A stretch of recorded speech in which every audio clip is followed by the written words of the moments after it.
Hello, welcome back in CSAT qualifying series. हम बहुत शानदार कंडीशन में हैं और कुछ बच्चों के कमेंट्स ने मन बहुत खुश कर दिया कि सर कल की वीडियो में आपने वो बातें कही थी जिससे मैं सफ़र कर रहा हूँ। See that's what I want to talk. Actual में ये आपका ही बच्चे बात नहीं है, आपकी ही बात नहीं है। एक्चुअल मैं खुद जब प्रिपरेशन मोड में था, जब पेपर लगाता था, वही फील करता था मैं, और मैं उसी फील को एक्सपीरियंस बना के आप तक पहुंचाने की कोशिश कर रहा हूं, ताकि आप उससे सेफ रह सको, या आपके लाइफ में ऐसी सिचुएशन आ ही जाती है तो अपने आप को कैसे बचाओगे, उसका रास्ता निकाल सको। डन, यही मेरी कोशिश है। और आपने कनेक्ट किया, आपको ऐसा लगा कि आपकी स्टोरी है, तो मुझे उम्मीद है कि मैंने जो सीख बताई है, जो लर्निंग अपनी मैंने बताई है, आप उसको यूज करोगे इसमें। डन। चलिए, आज एक और ऐसा ही टॉपिक लेके आया हूँ जो आपकी आंखें और खोलेंगी, आपको आपके एम की तरफ और करीब पहुँचाएगी, पैसेज रीड करने और सॉल्यूशन करने में और क्लोज लेके आएगा, ओवरऑल सी सेट में और क्लोज लेके आएगा। अच्छा, कई सारे टाइम बच्चा ये कहता है कि सर कोई भी क्वेश्चन जब सामने आता है तो मन करता है सॉल्व भी कर दूँ, थोड़ा टाइम चला गया तो मन करता है अरे अब तो टाइम चला गया, अब और भी सॉल्व कर दूँ। ऐसी वाली कंडीशन होती है। क्या आपके साथ भी होता है? यस। अगर होता है तो आप ह्यूमन बीइंग है, अगर नहीं होता है तो आप भगवान हैं, तो आपके साथ होना चाहिए। लेकिन अगर ऐसा होता है तो हम बचे कैसे? यही पंच लाइन है आज का। Every passage is not your soulmate. आपको मतलब रिलेशन मेंटेन नहीं करने लग जाना है कि भाई इसको पढ़ लूँगा ही, इसको पढ़ लिया तो सॉल्व ही करूँगा, क्वेश्चन पढ़ लिया तो ऑप्शंस करके ही मानूंगा, नहीं आ रहा है तो तुक्केबाजी कर दूंगा, तुक्केबाजी नहीं हो रहा है तो भगवान का नाम लेके टिक कर दूंगा। नो बेटे, सारे क्वेश्चन सॉल्व करने के लिए नहीं होते हैं। You have 80 question and out of those 80 question आप अगर 45 क्वेश्चन बहुत शानदार तरीके से कॉन्फिडेंस के साथ सॉल्व कर लेते हो, आपको बहुत भाग दौड़ मचाने की जरूरत नहीं है रे। You understood my point? This is something I want to tell you today. तो जुड़े रहें, अगले 10 मिनट कुछ अच्छी बातें करेंगे, कुछ अच्छे क्वेश्चन सॉल्व करेंगे और एक कदम और बढ़ जाएंगे अपने सिलेक्शन की तरफ। यस, क्या है today's target? RC under pressure time management. This is a very important thing. आप समझो एक बात, क्या होता है इसका क्या मतलब? RC under pressure होता है कि जब अपन पैसेज पढ़ना शुरू करते हैं, हमें चीज़ें आसान लग रही होती है, बाय द टाइम ऐसा लगता है ओहो इट्स डिफिकल्ट, गड़बड़ हो जाता है। टाइम मैनेजमेंट, कई सारे टाइम किसी पैसेज में अपन इस तरह इमोशनली इन कर जाते हैं कि उसे बाहर निकलना बड़ा मुश्किल लगने लग जाता है, और बाहर निकलते निकलते टाइम इतना ख़राब हो जाता है कि बाहर जब पेपर से निकलते हैं तो ये शिकायत करते हैं टाइम ही नहीं बचा, मैं तो 40 क्वेश्चन ही रीड कर पाया, 50 ही रीड कर पाया। नो, इसीलिए बोला जाता है कि एग्जामिनेशन से पहले प्रैक्टिस करिए, सो दैट आप सीख पाओ कि टाइम कैसे मैनेज करोगे थ्रू आउट द पेपर के लिए। डन, ध्यान रखो इस चीज़ का। मुझे मेंशन करना पड़ा है क्योंकि ऑफलाइन क्लासेस में मेरे बच्चे इस चीज़ से सफ़र कर रहे हैं। और क्या होता है, ये पढ़ो, ये आपको लगेगा पैसेज लंबा लगता है। तो सी सेट में ऐसी बात है नहीं, लेकिन जिन बच्चों ने कभी प्रैक्टिस नहीं की है, जिनने कम टाइम दिया, उनको जिनको ये लग रहा होता है कि मैं अंग्रेज हूँ, इंग्लिश बहुत अच्छी आती है, लैंग्वेज में पकड़ है, मैं जाके आरसी कर दूंगा, उनको टफ लगने लगता है। क्यों? क्योंकि वहाँ पर सिर्फ इंग्लिश अच्छे होने से काम नहीं चलता है। इसका मतलब आपको दिमाग खोल के, ध्यान खोल के, अच्छे नज़रिए के साथ पढ़ना पड़ेगा पैसेज के, है ना। क्या लिखा है? ऑप्शंस ट्विंस लगते हैं, 2-3 ऑप्शंस एक जैसा लगने लग जाता है, और वहाँ पर अपन कंफ्यूज होते हैं, और ये सिर्फ वो कंफ्यूज होते हैं जिन्होंने बिल्कुल प्रैक्टिस नहीं कर रखी है या कम प्रैक्टिस कर रखी है। So I request you to go through it, अच्छे से सॉल्यूशन करो। नेक्स्ट क्या है? और टाइम फॉर्मूला 1 कार की स्पीड से जाता है, ऐसा नहीं है, टाइम की स्पीड उतनी ही होती है, अपन स्लो हो जाते हैं। हमने अगर रफ्तार पकड़ ली तो चीज़ें अपने आप ईजी हो जाएंगी, बट हम स्लो रहते हैं, हम स्लो हैं तो सीधी बात है टाइम लगेगा, ज़्यादा तेज़ी से जा रहा है या। चलो, इन सबको करने के लिए सबसे बेस्ट ऑप्शन पता है क्या होता है? इन सबको सॉल्व आउट करने के लिए मेरे नज़रिए से देखो तो बेस्ट ऑप्शन ये कि नंबर ऑफ़ क्वेश्चंस खूब सारे लगा लो, और मुझे पूरा भरोसा है कि जिस टाइम पे मेरी ये वीडियो आप तक पहुंच रही है, आप 50 सेट तो लगा ही चुके होंगे, और वो 50 सेट आपको बहुत फ़ायदा देने वाला है। डन। कई सारे टाइम बच्चों ने ये क्वेश्चन पूछा है ऑफलाइन क्लास में मेरे से, सर पहले इस क्वेश्चन फर्स्ट और पैसेज फर्स्ट, कई बार बच्चों का ये रहता है। देखो, जब अपन क्लैट की रीजनिंग पढ़ रहे होते हैं क्रिटिकल, वहाँ पर एक पैसेज से रिलेटेड 4, 5, 6 क्वेश्चंस आते हैं। तो मैं कई बार बच्चों को ये बोलता हूँ कि बेटा आप पर्टिकुलर क्वेश्चन को पढ़ लो ताकि कुछ डेटा आपके दिमाग में रहे और जब पैसेज पढ़ रहे हो तो कनेक्ट कर पाओ।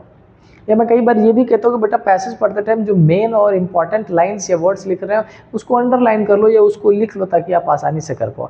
लेकिन चूंकि अपने सिविल्स की बात करें, सी सेट की बात करें, तो पैसेज छोटे होते हैं, 150 वर्ड्स बहुत बड़े नहीं हैं। तो ये वाला सीक्वेंस आपके दिमाग में आना ही नहीं चाहिए, नहीं आना चाहिए बिल्कुल भी। बट सी ऑप्शंस लिखने के लिए मैंने सारी बात कही है, लेकिन मैं अभी भी इसी पर फोकस्ड हूँ, पैसेज फास्ट। ऑल्दो यहाँ पे लिखा है कि बड़े और अब्स्ट्रैक्ट पैसेज है तो क्वेश्चन ग्लांस फर्स्ट, एक बार क्वेश्चन पर नज़र दौड़ा लो ताकि आपको मेन वर्ड्स मिल जाए, आपको सॉल्यूशन आसान हो करने में। लेकिन मेरे अभी भी ये है कि पैसेज एक बार रीड करिए अच्छे से, स्पीड इतना बढ़ा लीजिए कि 1.5 से 2 मिनट में आपका पैसेज कंप्लीट रीड हो जाए और डेटा आपके दिमाग में अक्रू हो जाए ताकि आप आसानी से सॉल्यूशन उसका कर पाए। Did you understand my point?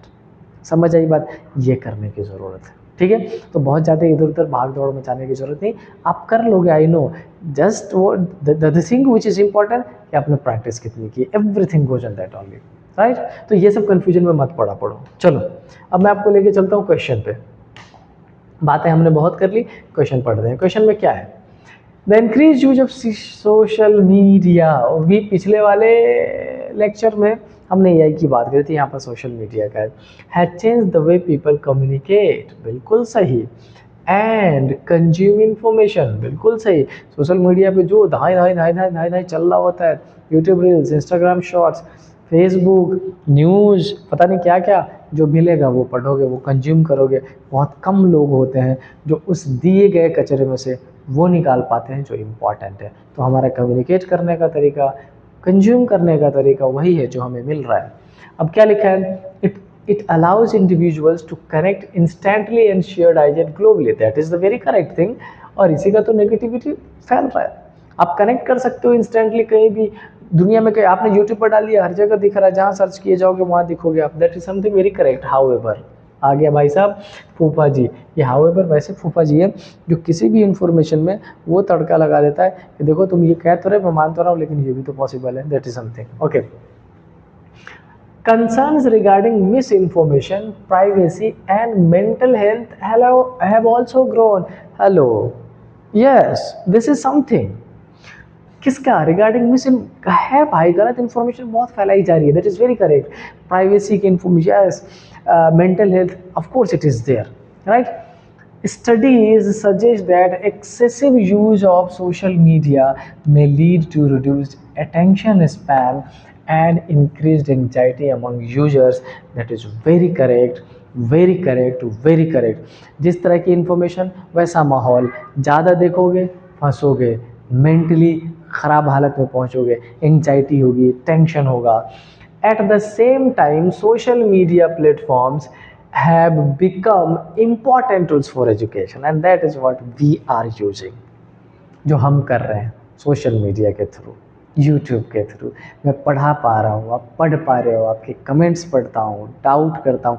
ना केवल मैं, मेरे जैसे हज़ारों लाखों एजुकेटर्स हैं जो यूट्यूब पे हैं और वो कोशिश में लगे हैं खुद सक्सेसफुल होने के, बच्चों को सक्सेसफुल बनाने के, दोनों का दोनों, right. Awareness campaign and business growth, of course experts argue, फिर आर्ग्यूमेंट आ गया, experts argue that responsible use and digital literacy are essential to maximize benefit while reducing harmful effect। of course इसीलिए तो training दिया जाता है।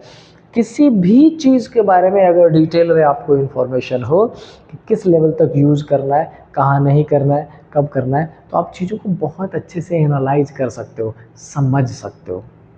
I hope इस passage को पढ़ने में बहुत मुश्किल नहीं हुआ होगा और आपने 1 से 1.5 मिनट में पढ़ लिया होगा, तो मैंने तो थोड़ा टाइम ले लिया, क्यों? ताकि मैं एक्सप्लेन कर पाऊँ। Done? Yes. Next, which one of the following best reflects the central idea conveyed by the passage. अब मुझे एक बात बताओ, क्या आपने अपने दिमाग में इस पैसेज का एक पूरा स्क्रिप्ट बना लिया? मेरे से पूछोगे यस। बोला गया है कि सोशल मीडिया का यूज़ पॉजिटिव है बट नेगेटिव भी, ज़्यादा करोगे यूज़ एंग्जाइटी होगा, ख़राबी होगी, और क्या मिस इन्फॉर्मेशन हो रहा है। हालांकि फ़ायदा ये है कि हम इंस्टेंट कनेक्ट हो सकते हैं, ग्लोबली कनेक्ट हो सकते हैं, लेकिन उसमें कुछ सुधार किए जाए, अगर वो सुधार कर दिया जाएगा तो इसके हार्म को कम, बेनिफिट्स को बढ़ाया जा सकता है। बस next, which one of the following best reflect central idea? क्या लिखा है? Social media should be ban completely. गलत भाई, ये तो एक्सट्रीम है। शुड बी बैन कंप्लीटली क्यों भाई? जब उसके अच्छे की बात की जा रही तो अच्छाई का यूज करो ना। हम जो कर रहे हैं that is the work, good work करो ना। अब मैं यहीं पे आग उगलने लग जाऊँ, कुछ ऐसी बातें बताने लग जाऊँ, पॉलिटिक्स, रिलीजन, ब्ला ब्ला ब्ला, कुछ ही बोलूँ, that would be the worst case scenario. क्यों करो ऐसे? Next, social media only harms mental health? No. बहुत सारे ऐसे लोग हैं जो कई सारे टाइम यूट्यूब पे अलग अलग expert, yoga expert, health expert को देख के अपनी कंडीशन सुधार रहे हैं। वर्कआउट, जिम, आपको मेरी फिजिक थोड़ी ठीक लग रही होगी, मेरे पास कोई ट्रेनर नहीं, किसी जिम नहीं जाता हूँ, नॉर्मली यूट्यूब पे वीडियो देख के लगा होता हूँ, सुबह शाम कर रहा होता हूँ, मैं उससे मिला है मुझे। Next, responsible use of social media is important, that is very correct. business growth depends entirely on social media, entirely अपन नहीं कह सकते। अभी जो ऑप्शंस बनाए गए हैं ना, मैं फिर से कह रहा हूँ, मैं ऑप्शंस आपके लिए क्रिएट ऐसा करता हूँ, जब मैं क्वेश्चन कहीं से कॉपी कर रहा होता हूँ उस ऑप्शन को मैनिपुलेट इस तरीके से कर लेता हूँ ताकि आप जब मेरे क्वेश्चंस पढ़ो तो आंसर डायरेक्टली कर पाओ, इस बेसिस पे कि मुझे समझाने में थोड़ी सी आसानी हो जाए आपको। क्लियर हुई बात? समझ आई चीजें? Wait hold a minute. लिखा है, supreme court while emphasizing the importance of freedom of speech, emphasising का मतलब आपको पता है, थोड़ा सा प्रेशर इंपॉर्टेंस देते हुए किस पे? Freedom of speech. Under article 19(1)(a) observed, क्या ऑब्जर्व किया? That criticism of the government can not automatically be considered anti national. एक बहुत शानदार बात कही। क्या कही? कि फ्रीडम ऑफ स्पीच किस चीज़ से रिलेटेड है? Criticism of the government. हमने जिस गवर्नमेंट को सिलेक्ट किया है किस चीज़ के लिए? ताकि वो हमारे सोसाइटी, हमारे स्टेट, हमारे कंट्री को प्रॉपर रेगुलेट करे, अच्छे से चलाए, in term of politics, in term of economics, in term of religion, in term of social development, in term of upliftment, in term of relationship with other countries, उसके कमी पर हमें बोलने की आज़ादी है। तो अगर मैं किसी पर्टिकुलर गवर्नमेंट के अगेंस्ट कुछ भी बोल रहा हूँ with in a certain limits तो उसको एंटी नेशनल कंसीडर ना किया जाए। समझ रहे? Unless it directly incites violence or threaten the public order। मैंने इसीलिए बोला with certain limit। कहीं आपकी स्पीच ऐसी तो नहीं है जिससे एक पर्टिकुलर ग्रुप भड़क जाए, कहीं आप गवर्नमेंट के अगेंस्ट कुछ ऐसी बात बोल रहे हैं, ऐसा तो नहीं कि सोशल ऑर्डर डिसरप्ट हो जाए, कहीं आपका एंटी जो आपकी स्पीच है वो ऐसा तो नहीं कि डिसऑर्डर बनाते, कहीं ऐसा तो नहीं कि कुछ गड़बड़ हो जाए। अगर ऐसा नहीं है तो किसी भी गवर्नमेंट, किसी भी इलेक्टेड गवर्नमेंट के अगेंस्ट बोलने की आपकी आज़ादी अभी भी कायम है। Done? Next, the court has stated that democratic system depends upon discussion। Which system? Democratic system. Correct है? डिसएग्रीमेंट, डिस्कशन होगा तो डिसएग्रीमेंट होगा, या डिसएग्रीमेंट होगा तो डिस्कशन होगा। That is something, this kind of rights has been given in the democratic system way we are living, right? And accountability, that is something. तो 3 words जो बहुत शानदार इसने पैसेज में मेंशन किया है, that is discussion, disagreement and accountability. अब सुनो, पैसेज रीड करते हुए अभी जैसे मैं पूरे इमोशन में आ गया हूँ, हमारे कई बच्चे भी पैसेज रीड करते हुए इमोशन में जाके अपना इंडिविजुअल इंस्टेंसेस पुट करना शुरू कर देते हैं और वहीं से आंसर गलत आने के चांसेस। मैंने अभी भी रियलाइज़ कर लिया कि नहीं, मेरा अपना इमोशन पुट नहीं करना है। This is just a passage, we have to read, and उस पैसेज में जितनी चीज़ें की गई सिर्फ वही मेरे लिए मैटर करेगी, मेरा पर्सनल ओपिनियन बिल्कुल मैटर नहीं करेगा। ये आपको भी ध्यान रखना है। Done? At the same time it clarified that freedom of speech is not absolute and may be reasonably restricted. समझ रहे हो? ऐसा नहीं कि उस पर कुछ कर्टल डाउन या कम ज़्यादा नहीं किया जा सकता, रेस्ट्रिक्ट नहीं किया जा सकता। It can be done in the situation where you do something which should not be done, right? In the interest of sovereignty और किसका सिक्योरिटी, और किसका पब्लिक ऑर्डर। ओवरऑल बात ये कहेगी कि देखो ऐसी बात बोलिए जिससे सब कुछ सही रहे, कुछ ऐसा मत बोल दीजिए कि गड़बड़ हो जाए। अगर आपने वो गड़बड़ कर लिए तो आपको गड़बड़ कर दिया जाएगा, आपके राइट्स कम कर दिए जाएंगे, बहुत सारी दिक्कत हो जाएगी। समझ रहे हैं आप? Okay, the judgement highlighted that excessive restrictions on dissent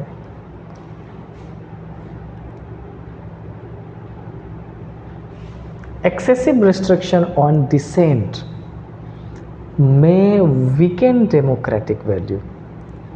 but यहाँ पर एक चीज़ ध्यान रखो, this is excessive restriction, they are talking about excessive restriction. अगर एक लिमिट तक हो तो सही है। बहुत सारे गवर्नमेंट है अदर कंट्रीज़ में जहाँ पर लोगों के बोलने में बिल्कुल ही आज़ादी नहीं है। उनको पता है कि इतना ही करना है, इससे ज़्यादा करेंगे। वो मैंने कहीं का सुना था एग्जैक्टली, शायद नॉर्थ कोरिया या साउथ कोरिया में समवेयर इट इज़ देयर, तो हमें समझना पड़ेगा उसको। And discourage citizen from expressing what legitimate concern. तो ओवरऑल इस पैसेज को बहुत अच्छे वे में, इमोशनल वे में कनेक्ट कर दिया गया है। Now what they are asking, which one of the following is assumption underlying the passage. Just go through. All criticism of the government weakens democracy, गलत है।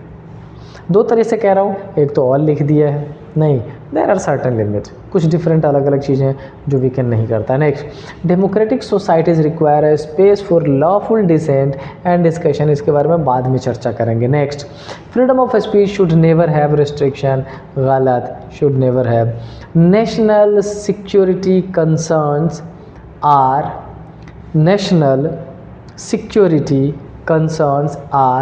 unimportant in democracy, no, so the correct answer is option number B।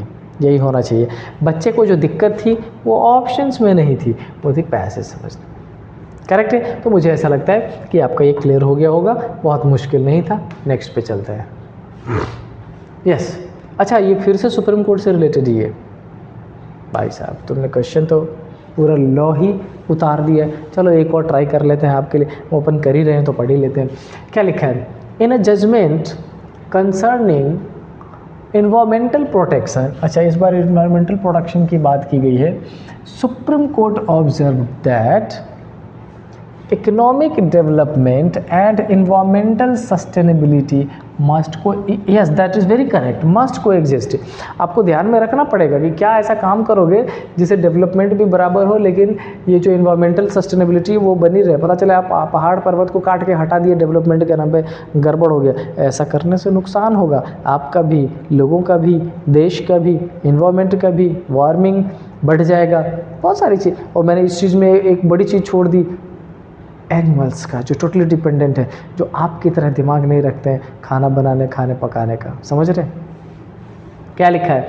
The court stated that while industries contribute significantly to employment and economic growth, unchecked industrial expansion may result in irreversible ecological damage. अब सुनो, एक जगह हमने industry की positive बात की कि देखो इंडस्ट्री बहुत सारे लोगों को एम्प्लॉयमेंट मिलता है, काम मिलता है, चीज़ें मिलती है, लेकिन अगर वही इंडस्ट्री ऐसी फैलने लग जाए, बहुत ज़्यादा चौड़ाई में जाने लग जाए, unchecked industrial expansion may result in irreversible ecology, ये क्या हो जाएगा? ऐसी चीज़ें नुकसान हो जाएगी जो दोबारा ठीक ही नहीं हो सकता।